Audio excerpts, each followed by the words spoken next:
the fact is you have developed a company that is probably the premier health and safety company for towns, for first responders in this country. How did you do it? Well, I'll tell you what. I mean, we broke the company up. We divested of the legacy technology. Right. Cell phones were history. The best part of Motorola is this business. It was the jewel in the portfolio even before the breakup of Motorola.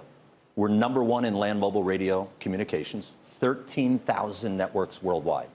Now, you think of that. They're private networks, not Verizon, AT&T, T-Mobile, not cellular. They're private. So you monetize them. You provide services. You upgrade them. You bring new software and new services. And then they all have radios on them. Right. Police, fire, ambulance. And those radios refresh every 7 years. And we're in the first or second inning of a radio refresh here in North America. So New York, Chicago, Las Vegas, LA, they're Motorola. We also have quietly become the number 2 provider outside of China, subtract the Chinese providers, in all things video security and access control. The number 2 providers for the Americas.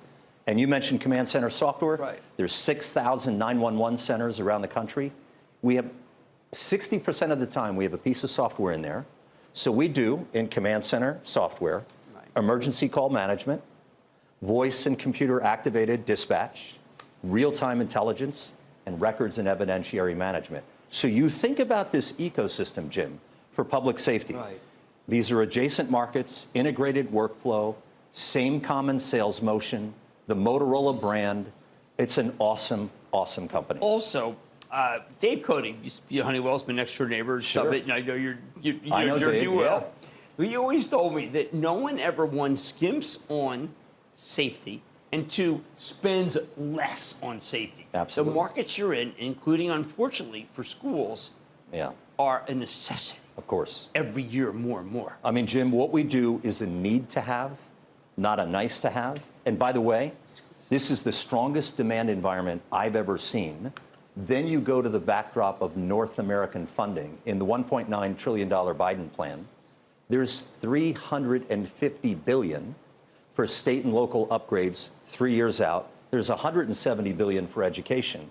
So you think of $500 billion in the U.S. to do enterprise security and public safety. The demand is the best, record backlog, the funding is the best, and the innovation coming out of this company and the acquisitions we're making, there's a lot of room to run. Don't miss a second of Mad Money. Follow @JimCramer on Twitter. Have a question? Tweet Kramer. #MadTweets. Send Jim an email to madmoney@cnbc.com or give us a call at 1-800-743-CNBC. Miss something?